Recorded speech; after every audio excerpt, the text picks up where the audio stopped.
అందరికీ నమస్తే, నేను మీ Ashok Kumar. Welcome to our channel.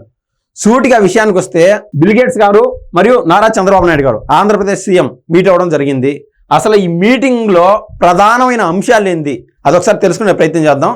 ఇక్కడ ఈ వీడియోలో వర్ణించడం కాదు, కేవలం వివరించడమే లక్ష్యంగా మేము ముందుకు వస్తున్నాను. కానీ ఉపోద్ఘాతంగా ఒకటి రెండు విషయాలు గుర్తు చేయదలుచుకున్నాను. అందులో ప్రధానమైన అంశం మనం చూస్తే 1990s అంటే 96, 97 ఆ ప్రాంతంలో బాబు గారు అదేవిధంగా బిల్ గేట్స్ గారు ఫస్ట్ టైం మీట్ అవ్వడం జరిగింది. అప్పుడు మన దేశం మొత్తం కేవలం వ్యవసాయ రంగం పైన ముఖ్యంగా ఆధారపడి ఉన్నారు. ఆ టైంలో కొద్దో గొప్ప మన దేశాన్ని నూతన నిర్మాణ దిశగా తీసుకెళ్ళింది మన తెలంగాణకు సంబంధించిన పివి నరసింహారావు గారు ప్రధానమంత్రిగా ఉన్నారు. అదేవిధంగా అంతకు మునుపు రాజీవ్ గాంధీ గారు ఐటీ కోసం కొద్దిమేర ప్రయత్నం చేయడం జరిగింది.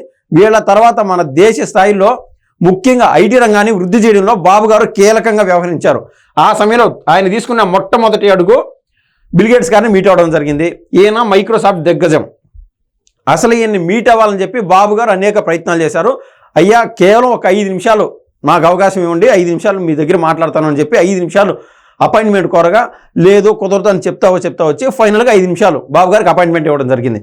సో అప్పటి వరకు బాబు గారు కాలకు బలపం కట్టుకొని ఎక్కడైనా కంపెనీలు మన రాష్ట్రానికి వస్తే ఇక్కడ ఉన్నటువంటి రైతుల బిడ్డలు కొత్తగా సాఫ్ట్వేర్లోకి ఎంటర్ అయ్యి వాళ్ళు స్టేబుల్గా ఉద్యోగం చేసుకుంటూ వాళ్ళ కుటుంబానికి ఎంతో ఉపయోగపడతారు. దేశ స్థాయిలోనూ అదేవిధంగా అంతర్జాతీయ స్థాయిలోనూ వాళ్ళ కుటుంబానికి మన దేశానికి పేరు తెస్తారని చెప్పి బాబు గారు అనేక ప్రయత్నాలు చేస్తూ వచ్చారు. అందులో ఈ మీటింగ్ జరిగింది.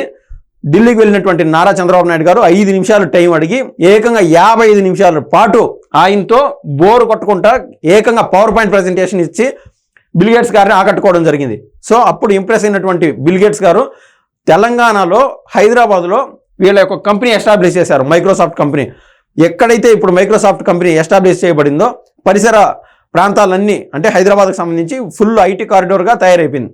ఆ యొక్క ఫలాలు ఈరోజు తెలంగాణ అధిక భాగంలో అనుభవిస్తూ ఉంది. ఇది ఒక ఉపోద్ఘాతం. ఇంక రెండో విషయం ఏంటంటే దావోస్లో ఆ మధ్య నారా చంద్రబాబు నాయుడు గారు పర్యటనలో భాగంగా ఇదే విధంగా మీట్ అవ్వడం జరిగింది బిల్ గేట్స్ గారిని. ఆ సమయంలో మనం వైసీపీ బ్యాచ్ చేసిన కుటిల యత్నాలు, వాళ్ళు సోషల్ మీడియాలో వాళ్ళ అక్కసు కక్కే విధానం మనం చూస్తే ప్రతి ఒక్కరికి ఒళ్ళు జుబ్సాకరంగా అనిపిస్తూ ఉంటుంది. అంత అసహ్యంగా అక్కడికి దావోస్కి వెళ్తే పెద్ద పెద్ద వ్యాపారస్తులు వస్తూనే ఉంటారు. అది మీట్ అవ్వడం, ఫోటోలు తీసుకోవడం పెద్ద గొప్ప సంగతే అని చెప్పడం జరిగింది. ఆ రోజునే బాబు గారు చెప్పారు, మాకు బిల్ గేట్స్ ఫౌండేషన్ ద్వారా మా రాష్ట్రం చీకటి కమ్ముకొని ఉన్నది, ఇబ్బందుల్లో ఉన్నది, మా రాష్ట్రానికి మీ వంతు మీ ఫౌండేషన్ ద్వారా సాయం చేయండి అని చెప్పి బాబు గారు ఆయన్ని అడగడం జరిగింది. అందుకు ఆయన ఆ రోజు సానుకూలంగా స్పందించాడని చెప్పి మనం వార్తా పేపర్లోనూ కథనాల్లో అన్నీ చూసాం.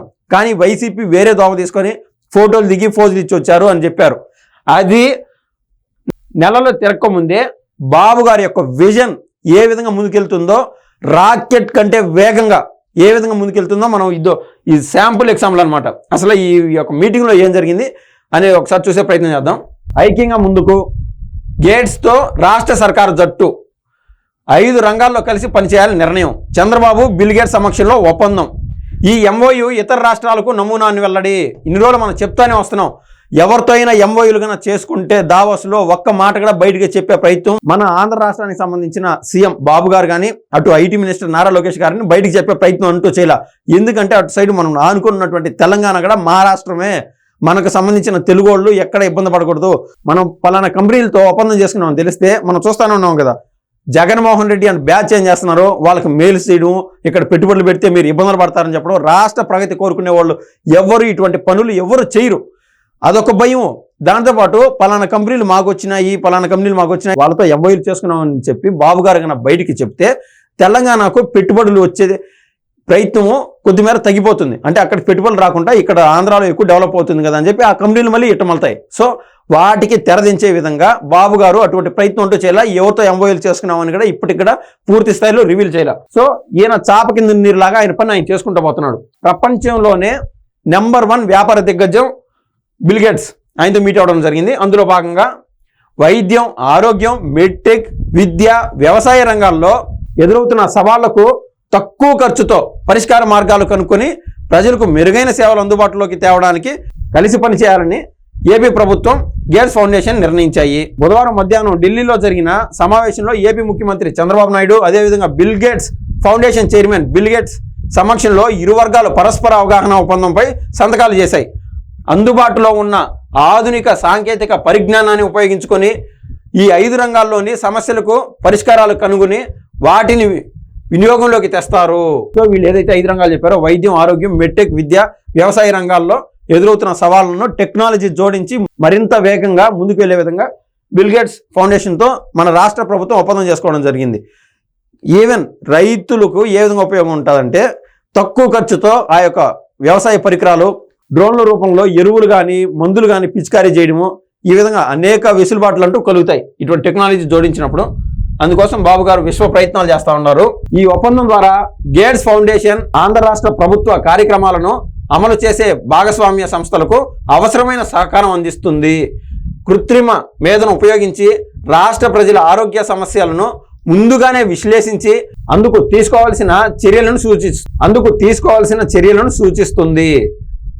మనము రీసెంట్గా నారా భువనేశ్వరి గారు ఎన్టీఆర్ ట్రస్ట్కి ప్రధానంగా ఆవిడ పనిచేస్తూ ఉన్నారు. ఎన్టీఆర్ ట్రస్ట్ ద్వారా అనేక సేవలు అందిస్తూ ఉన్నారు. రీసెంట్గా మనం చూస్తే తలసేమియా అనేది ఒక ప్రధానమైన జబ్బు, బ్లడ్కి సంబంధించింది, చిన్న పిల్లల్లో కూడా వస్తుంది. అటువంటి పిల్లలకు ఆ ఒక ఇంజెక్షన్ వాల్యూ దాదాపు 45,000 నుంచి 50,000 రూపాయలు ఉన్నది, కేవలం సింగిల్ ఇంజెక్షన్. అటువంటి దాన్ని రాష్ట్ర ప్రజలకి సేవ చేసే విధంగా ముందుకెళ్లాలంటే ఆవిడ కూడా అంతో ఇంత సహకారం అవసరం. ఈ రోజు వరకు ఏ రాష్ట్ర ప్రభుత్వాన్ని కూడా ఆవిడ సహకారం తీసుకోలేదు. కానీ తలసేమియా బాధితుల కోసం మన రాష్ట్ర ప్రభుత్వాన్ని, అటు తెలంగాణ ప్రభుత్వాన్ని వాళ్ళ వంతు ఈ టెక్నాలజీ కానీ అదేవిధంగా 45,000 50,000 ఖర్చు అవుతుంది. మా సైడ్ నుంచి ఎన్టీఆర్ ట్రస్ట్ నుంచి మేము కొంచెం డబ్బులు ఇస్తాము, రాష్ట్ర ప్రభుత్వాలు సహకారం అందిస్తే మన రాష్ట్ర ప్రజల్లో ఈ యొక్క జబ్బుని ప్రారదోలే విధంగా బాగుంటుంది అని తలసేమియాకి ఎదురుగా ఆవిడ ముఖ్యంగా కార్యాచరణ తీసుకొని ముందుకెళ్తుంది. సో తలసేమియా అనేది మనం ఈ మధ్య వింటున్న కొత్తగా పేరు. అటువంటి జబ్బుల్ని ఏదైనా సరే ముందుగా కనుగొనే విధంగా బిల్ గేట్స్ ఫౌండేషన్తో కూడా నారా చంద్రబాబు నాయుడు గారు ఒప్పందం చేసుకోవడం జరిగింది. AI శాటిలైట్ ఆధారిత వ్యవస్థల ద్వారా పంటల సాగులో అనుసరించాల్సిన విధానాలు, వనరుల నిర్వహణలో పాటించాల్సిన జాగ్రత్తలపై ముందస్తుగా సలహాలు, సూచనలు అందిస్తుంది. మంచిది. సమన్వయంతో ముందుకు సాగుతామని చంద్రబాబు నాయుడు గారు అన్నారు. రాష్ట్ర పురోగతికి అవసరమైన సాంకేతిక పరిజ్ఞానాన్ని అందించడానికి ముందుకొచ్చిన గేట్స్ ఫౌండేషన్కు సీఎం చంద్రబాబు నాయుడు గారు ధన్యవాదాలు తెలిపారు. బిల్ గేట్స్తో అద్భుతమైన సమావేశం జరిగింది. ఆంధ్రప్రదేశ్ ప్రజల అభివృద్ధి సంక్షేమానికి రాష్ట్ర ప్రభుత్వం, బిల్ గేట్స్ ఫౌండేషన్ సమన్వయంతో ఎలా కలిసి పనిచేయాలన్న అంశంపై ఫలవంతమైన చర్చలు జరిగాయి. వైద్యం, విద్య, వ్యవసాయం, ఉద్యోగాల కల్పన వంటి విషయాల్లో ప్రజలకు మెరుగైన సేవలు అందించడానికి కృత్రిమ మేధ, ప్రిడిక్టివ్ అనలిటిక్స్ వినియోగంపై చర్చించాం. స్వర్ణాంధ్ర 2047 లక్ష్యాన్ని సాధించడానికి బిల్ గేట్స్ గారి ఫౌండేషన్ ఎంతో ఉపయోగకరంగా ఉంటుందని చంద్రబాబు నాయుడు గారు అయితే చెప్పడం జరిగింది. సో ఈ మీటింగ్కి మనం చూసినట్లయితే కేంద్ర సహకార మంత్రి అయినటువంటి పెమ్మసాని చంద్రశేఖర్ గారు ఇంకా అనేక మంది అటెండ్ అవ్వడం జరిగింది. మొత్తం మీద ఈ యొక్క మీటింగు మన రాష్ట్ర అభివృద్ధికి, మన రాష్ట్ర ప్రగతికి ఎంతో దోహదపడుతుందని మన రాష్ట్ర ప్రజలు విశ్వసిస్తూ ఉన్నారు. ఈ మీటింగ్ వల్ల వైసీపీ బ్యాచ్కి, ఏదైతే మన రాష్ట్ర ప్రగతిని అనగదొక్కి రాజకీయం చేయాలనుకున్నటువంటి వైసీపీ బ్యాచ్కి మైండ్ బ్లాంక్ అయినట్లుగా అనిపిస్తోంది. ధన్యవాదాలండి.